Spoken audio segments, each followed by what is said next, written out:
Hi everyone, and welcome to the SwiftCase Productivity Podcast. My name's Adam Sykes, founder of SwiftCase, the professional productivity platform, and today I've got with me Phil Whitby, developer at SwiftCase. No, show you again. Like Craig McCarthy, development manager at SwiftCase. Okay, so last time we were talking about what was going to happen in the next decade, but we only got through a few things, and we got so many other ideas that we wanted to go through.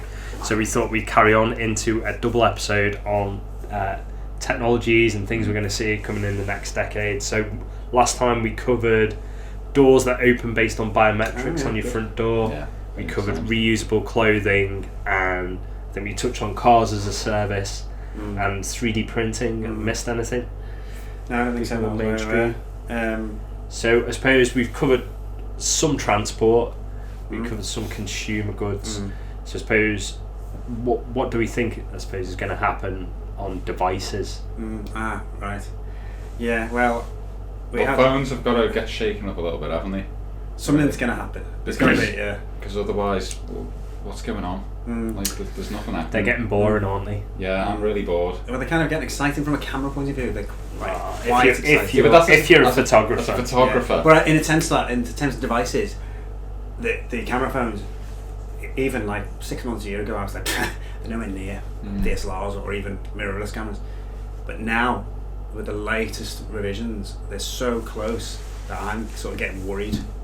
So I'm like, well, actually, are people going to be able to tell in, say, maybe not the next generation, 2 or 3 generations down the line, is it going to be my camera equipment that we're using to record this, is it going to be pretty much redundant? And I think in 5 years, the nature of a camera will have changed drastically. My worry is the zoom is going to get so good. Yeah, that even more people are going to have their phones up throughout the entirety of gigs. This is a dystopian future we're heading towards. Yeah. If I went to a gig a year or two ago, and they banned phones. Like the band had banned the phones. Tim Minchin banned the phones. Yeah. He said, he said like that's it. Live your life.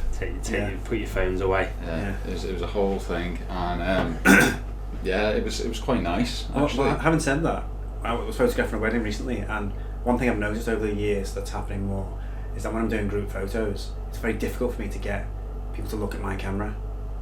So when you do family, because there's because everyone is trying to get photos, and they're on my head and everything.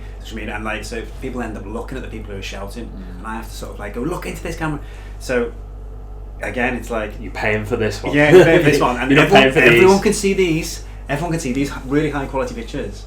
But it's like that doesn't occur to them because it's the experience of taking that picture that makes them feel involved. That makes like it's their photo, not seeing another photo. It's like I can't one say, taking photos is a creative exercise, and then say you can't do it because you know what I mean? It's like when you're at a gig, and I don't want to stay on this point too much because we're talking about the future, but like when you're at a gig, there is something different about going, I took this photo, I was here, to going, I can buy the DVD off the gig. It's like an I can buy a poster. It's not the same, is it? So I can understand that. So it's what we do, to be fair. Like we don't stand there and record the whole thing like some of the people in front of me, and thankfully I'm really tall, so it's fine. Yeah. Oh, you're that guy? But she's not.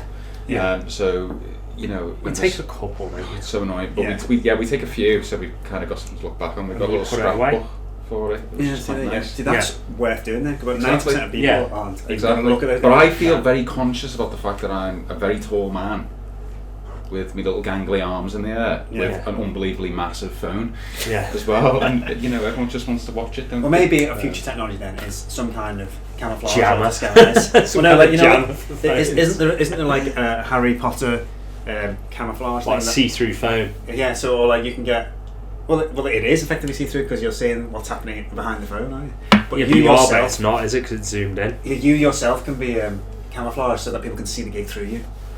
So that is not going to happen in the next decade. It's already here. I have seen the cars, but they're not very good. There's jackets. Is the jacket? I've seen a car where it's got cameras on one side and screens on the other. Oh yeah, and you can see behind it. Bring on the 30s, the 20s are overrated. Yeah, exactly. But on that, but going back to devices though, I don't care whether the camera gets that much better. If I wanted a camera, buy a camera. Yeah. And most people don't want a camera.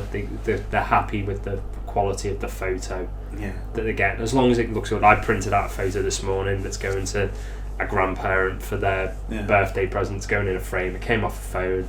Yeah, it got printed from the phone in Tesco's or whatever, and that it didn't need to be any better.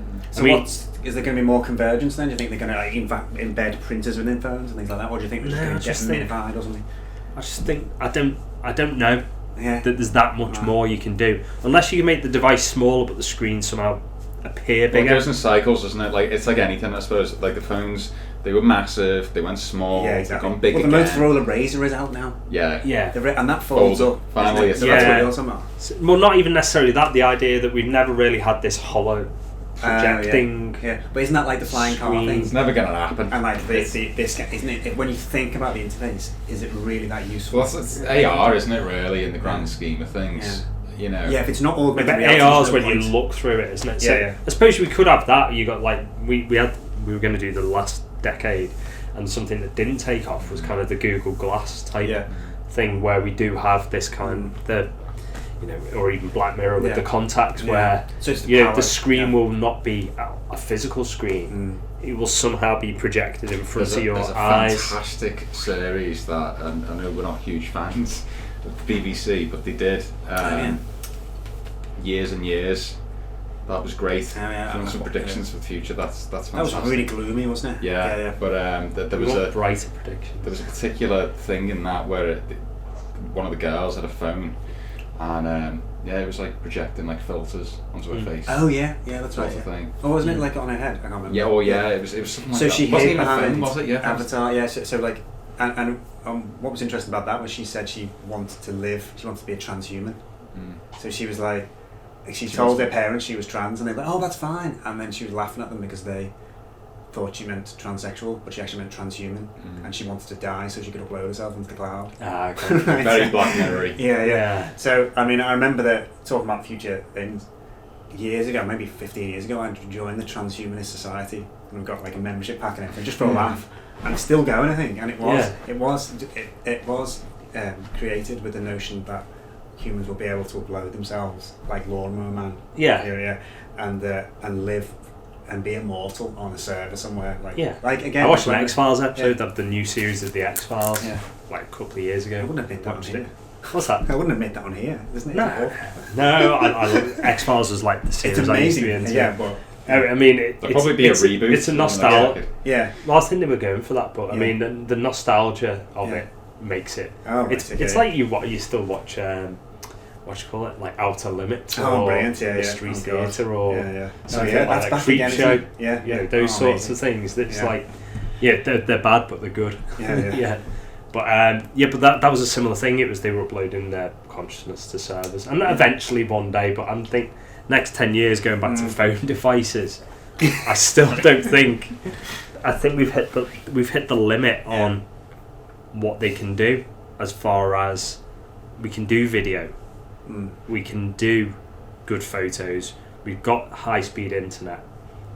You can't experience it any faster. You can't. The trick is now. It's kind of getting boring, isn't it? The iterations of progress. But you still need one, so you'll need one. But like, there's certain things like I don't like TV. You probably don't think as much about your TV technology as you would have done, say, when first went flat screen. They're all just flat screen. When flat screen came out, everyone's like, "Oh, I've got flat screen," or "Oh, I've got HD." Yeah, and everyone knows what they've got. I don't think as many people went, "Oh, I've got OLED," or "I've got the next one." It tails off with. They probably call it an LCD, whether it is or not. Kind of flat screen was massive from. Oh, it's gone from this massive back on a, plasma, well, not even plasma, but pre-plasma, CRT. CRT monitor, like TVs. You got to like plasma and then LCD, and now LED. But like the level of sort of interest on the difference between a plasma and a LED. It's the same thing that's happening to phones. I think that's happening to phones, and it's more about I need a phone, but it won't be as exciting. I don't think there's been as much excitement of ever. I don't know, it's age, or like maybe kids find it more exciting, but I don't think we've been. Like my wife and I haven't been as excited. Well, the next thing won't be a phone. That's exactly it. But I think the big thing surrounding phones is, has there really been any truly interesting developments in it for quite some time? That's what since I mean, the very, very early stages It's like the iPhone 4, basically. The jump to smartphones. And I think part of the reason it was so exciting is because not everyone jumped straight away. So it seems like the iPhone 4 was like the pinnacle. But is that just because it was someone's first iPhone? Yeah. You know, when lots of people didn't have a smartphone. Exactly. Whereas now, even people with a worse phone have got a smart. The exciting bit about it all really is more what's going to happen with services and what's going to happen with the likes of 5G. So what will that bring? Exactly. That'll bring the next thing, won't it? Exactly. Yeah. So instantly, rather than it being like, okay, there's high-speed internet, but this is truly high speed, isn't it? And that's when you open up the likes of game streaming, where you can play a game that otherwise your £1,000 PC would have to run. In like amazing quality. I got invited to something recently with Microsoft at like xCloud, they're calling it, and it's on there at the minute. I've got access to 50 Xbox One games instantly on my phone by streaming. And it's amazing. Is it like actually runs? It runs on their servers, doesn't it? But just all you've got is the screen. So actually, I suppose that will be something that changes. It's incredible because then suddenly, imagine, like the likes of lugging your laptop around everywhere. What if you could connect to your laptop like with no latency whatsoever from your phone, like with no problem? So actually, all devices then just become screens. And all of the processing power is remote. And I think that's something that's probably realistic in the next 10 years. But as a social consequence as well, I think one thing we're going to see from the previous decade really come to fruition this decade is young people and the effects of phones on them as they become adults.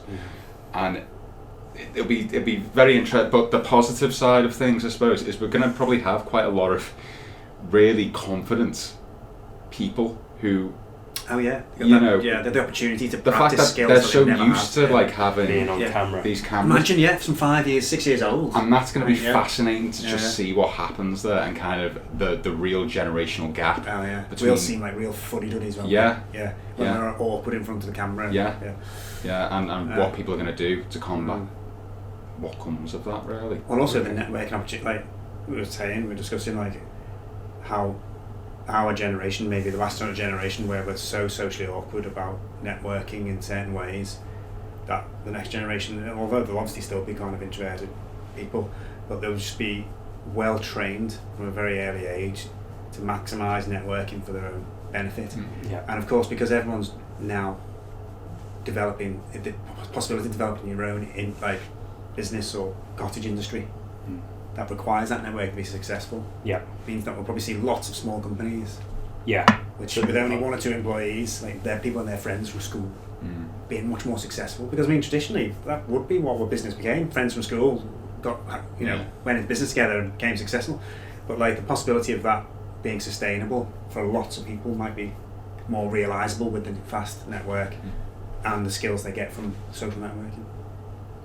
So that'd be the big. You're right. The big change will be how people live, make money.